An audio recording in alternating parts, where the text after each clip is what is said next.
Hey, everybody. Oh man, it's been a while since I did a video like this. And that is just, that's why my leg was getting cold. But anyways, welcome to today's video. On the day that's being recorded, it is, let's see here, Thursday, March 3rd, 2022. Yeah, already in March. Which means winter is just now wrapping up within the next couple weeks, which is nice. Which means spring will be here pretty soon. So it's going to be about somewhere between 50 and 70 out. And it's been about around 55 the last couple days, which is nice. I mean, where it's like decent out, but like it's not too cold, but not yet like warm enough, which I guess you could say is like nippy out. But right now, last I checked, it was like around 30 some degrees right now.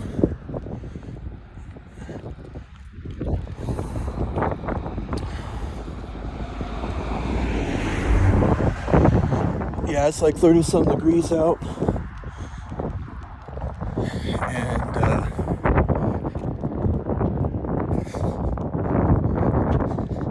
yeah, it's around 1:30 in the morning. Okay, this is bothering the hell out of me.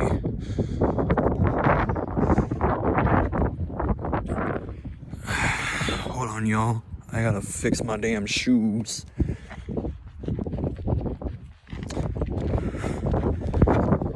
Oh, god damn it. Okay. I think it's good enough. There's a TV.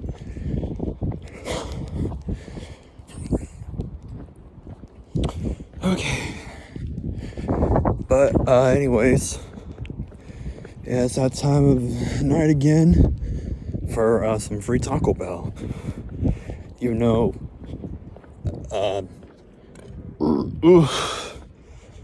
you guys can pretty much figure it out. Okay, it's fixed on my left foot, but not on my right foot. I think that means I need new shoes, or I just need a size bigger.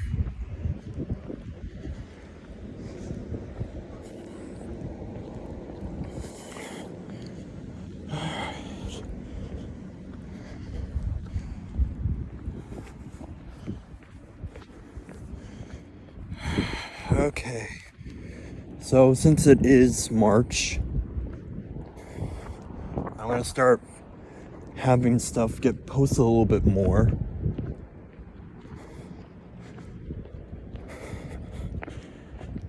Which is nice. So that way I can, have some videos go up.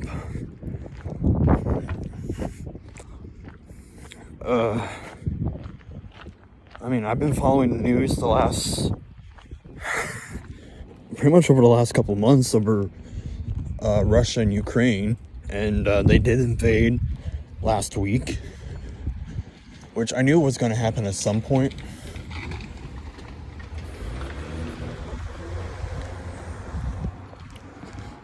Because the tensions were so high during the Winter Olympics in Beijing.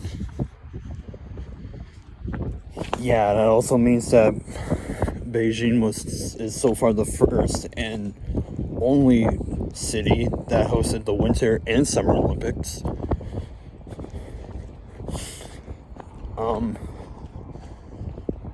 Which I think is kind of funny is that they'll have the Summer Olympics anywhere around the world, but when it comes to the Winter Olympics, they always have it in the Northern Hemisphere.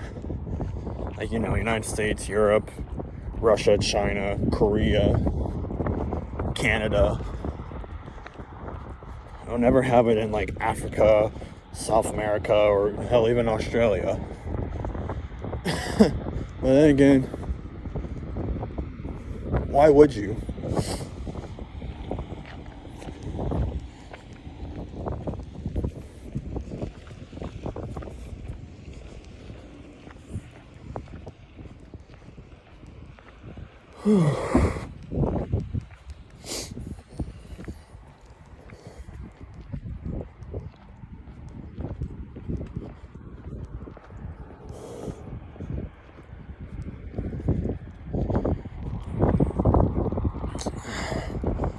But yeah, tensions were just so high that the Russian president Vladimir Putin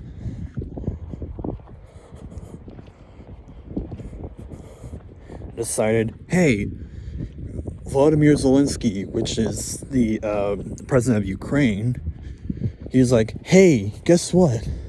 I'm gonna keep building up all my troops along your border. And hell, I'll send some of my troops over into Belarus, thanks to a friend of Alexander Lukashenko. I'm like, yeah, I'm gonna put some of my troops in his country along your border, and then here in the next couple months, I'm gonna invade your country. On all three sides. And so, last Thursday, they did.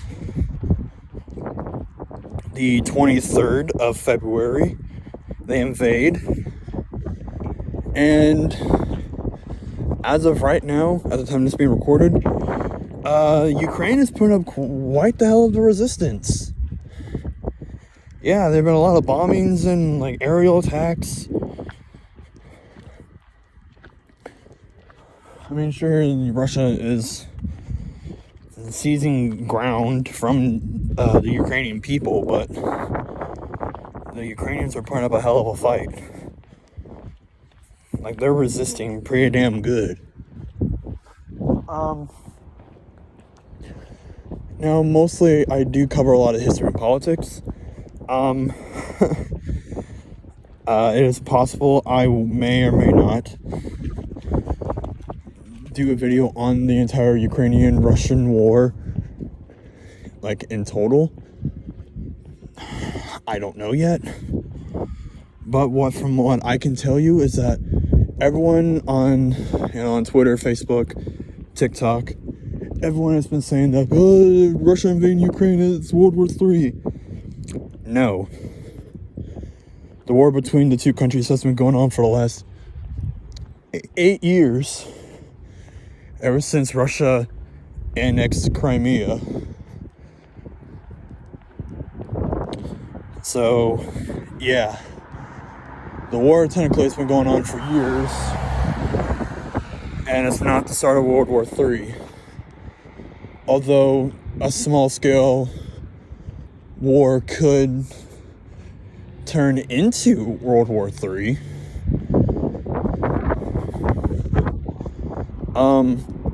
Although that wasn't the case with World War I, it was just a bunch of building up of armies and not trusting certain countries, which led to World War I. But then, the assassination of Archduke Franz Ferdinand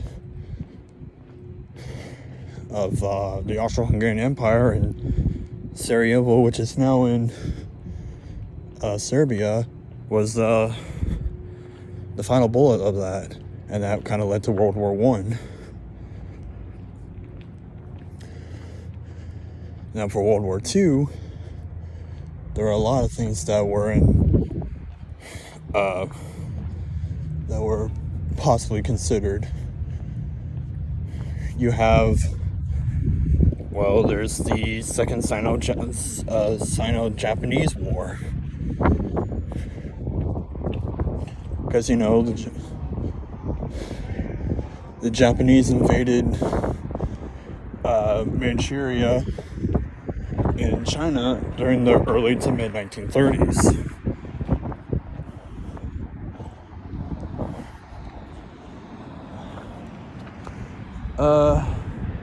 Around the same time that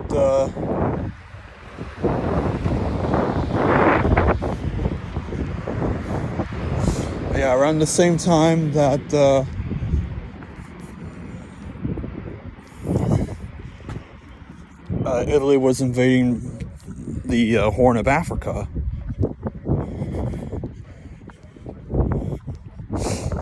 And then, 1938, Hitler was like, it's time for the grand power of Germany to annex the land of my birth, Austria. So he annexed it, and then annexes the German-speaking areas of Czechoslovakia. And then he kind of forcefully takes over the rest of the areas of what is now the Czech Republic. And the Western powers, mainly France and England, are like, okay, this is as much land as we're allowing you to have. Any more than that, and it's going to be war. And then Hitler was like, Poland. And Poland's like, don't be trying anything funny, dude. And so Hitler, stacks all of his troops. He stacks the Wehrmacht and lots of panzer companies up against the German-Polish border and invades on September 1st, 1939, which began World War II. Although at that point the war was mainly in the Pacific and Europe. I mean, it didn't really consume practically the whole entire world until, to me, I don't think it was considered a world war because there were two significant wars going on roughly around the same time. Obviously one in Europe and the other in the Pacific. But me personally, I don't think it became a world war until 1941, which is, when Germany launches Operation Barbarossa into the Soviet Union, because up until then, Hitler and Stalin had a non-aggression pact, which means that the two of them aren't allies, and they are kind of politically enemies, but they're not going to invade each other.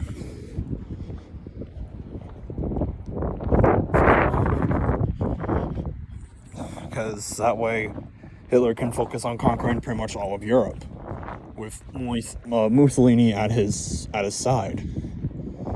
Because I think if he actually took over Britain in Operation Sea Lion, he probably would have conducted a lot of power and launched a vast, powerful invasion force into the Soviet Union, and he probably would have succeeded in pushing all the way into Moscow. Or what I think he could have done was to take over France, but by the time spring of 1941 rolls around, actually invade the Soviet Union while still bombing London and having the Luftwaffe control the air over in the British Isles. And then right as soon as they push real far and deep into the Soviet Union and get at least a couple miles outside of Moscow, that's when I think the Soviets would be like, okay, we're gonna surrender. Okay, you win. But anyways, obviously 1945 rolls around, and Mussolini is pretty much overthrown. He is captured, he is hung, and his body was put on display, and everyone hated him. Hitler, well, he was in his bunker in Berlin, and to avoid capture by the Soviets, he kills himself.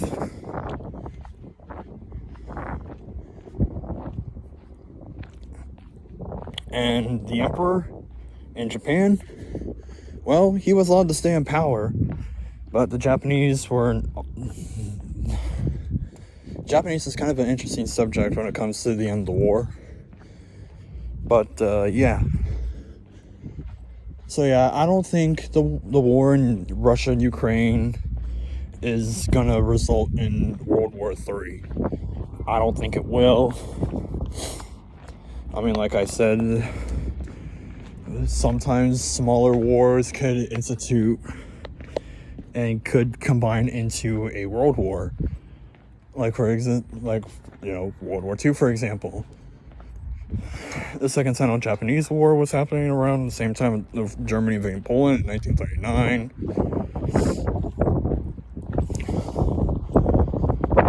I think World War II became a world war in the year of 1941 when Germany invaded the USSR in June of that year, and in December of that same year when Japan bombed Pearl Harbor.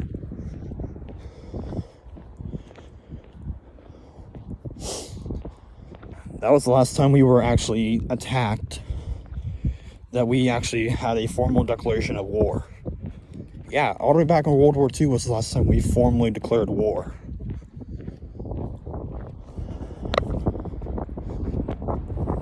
But, yeah.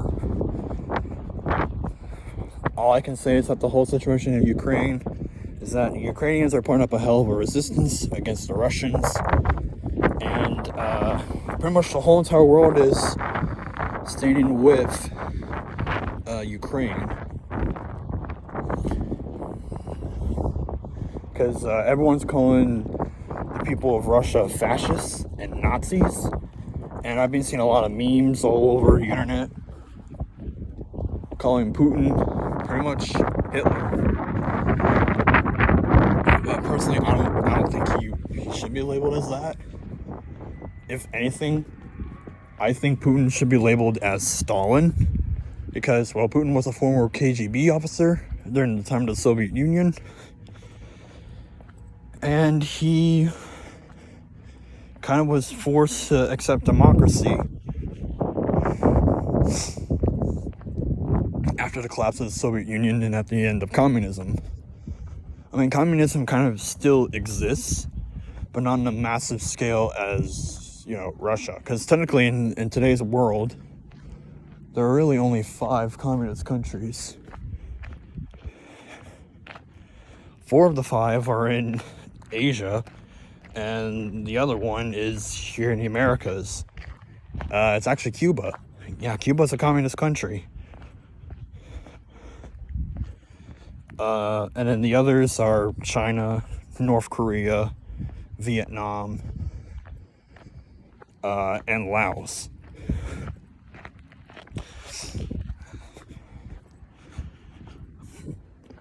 Those are all the communist countries that still exist in the world. Yep, just 5. It went from almost half the world at one point to literally 5 countries. Okay, so since I'm getting kind of close to Taco Bell, I'm going to get off here, and I'm going to text my Taco Bell friend, like, hey, I'm quite literally almost there. So, yeah, we'll be back whenever I decide to record, whether it be on the way back or the next day or whenever I decide to do this. We'll see you in the next video, whatever it may be.